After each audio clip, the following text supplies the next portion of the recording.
My name is Jac Brennan, and I want to tell you a little bit about this idea that I had. It actually started in 1977, a really long time ago. I was a young mother, and I thought it might be interesting to interview my parents. Of course, I'd grown up hearing their stories, and I knew a lot about them, but I didn't know as much as I sort of thought I did, and so I thought that these interviews would be a good idea.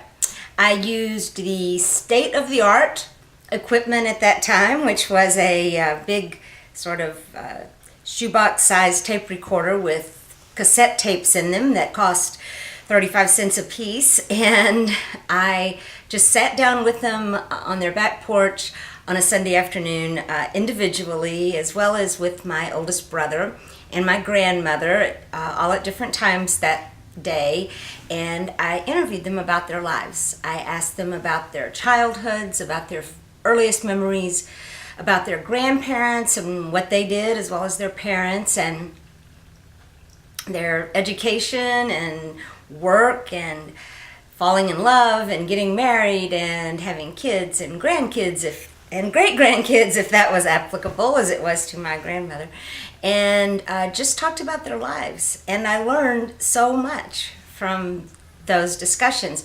And that was sort of my idea of the purpose at that time, was just to sit them down and record these stories that they had to tell, and these even facts about their lives that I just didn't know.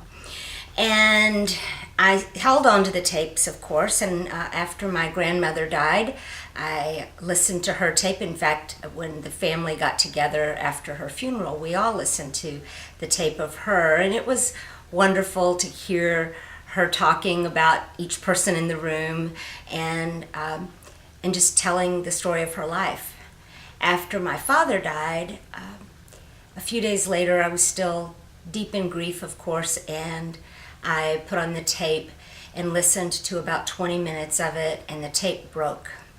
So it was really hard for me to be upset that a tape that was at that time, I guess, 13 years old had broken, but I didn't know how to get those fixed, or even if that technology existed.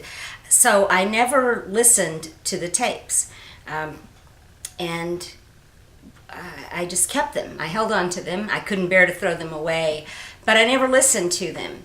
And when my mother died a few years ago, I really did not have a cassette tape player to even try to listen to hers.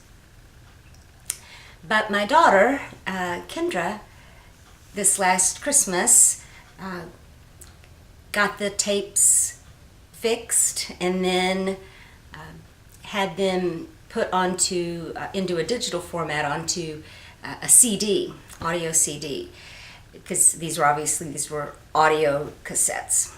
And it was the greatest gift because to be able to hear my parents' voices and to hear their laughter was such an emotional experience for me, and just, beyond words in terms of what it meant to me.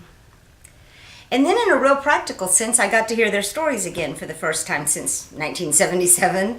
And I realized that even though I'd been sort of retelling their stories all these years, I had some of the facts wrong because I had misremembered it along the way. When the age I am now, that's about how old my parents were when I did these interviews. And the age of my daughter is about how old I was when I did the interviews. So to hear them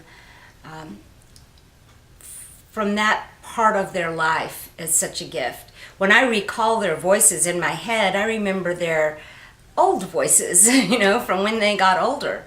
But to hear them at a relatively young age was such a great gift.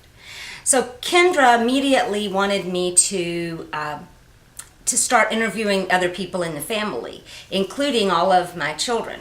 And so I took on the challenge and got the equipment that I needed.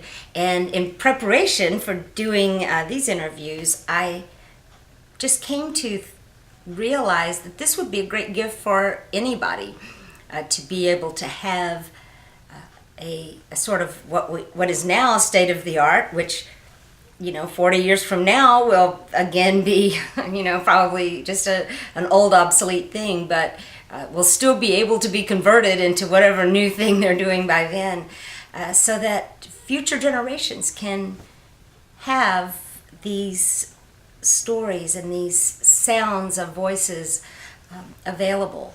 I looked around online to see if a lot of people were doing this already, and I could find a lot of oral history projects for communities or groups of people, like for veterans or for lawyers or for people in a certain neighborhood, like Magnolia Park or oral history or those kinds of things. But I couldn't find anybody who was just really doing it for families. And so that is my idea. And because, everybody has a story, and every generation we're losing a lot of those stories. And we lose the sounds of those voices, and we may have photographs, but we lose the expressions that people make when they're talking, and all of those little things that make the person who they are. I hope that this idea will inspire you to either interview your own family and get it on tape and get those onto DVDs and do it in as professional a way as you can to get the stories and preserve them, or that you'll get somebody like me to do it for you, because it is so important for us to preserve this rich family history that is being created every day. Sometimes we think of history as this long ago thing, but every day we're creating our family's history, and every day we lose little bits of that along the way. So that is my idea. Everybody has a story, and I hope that you will let me help you tell yours.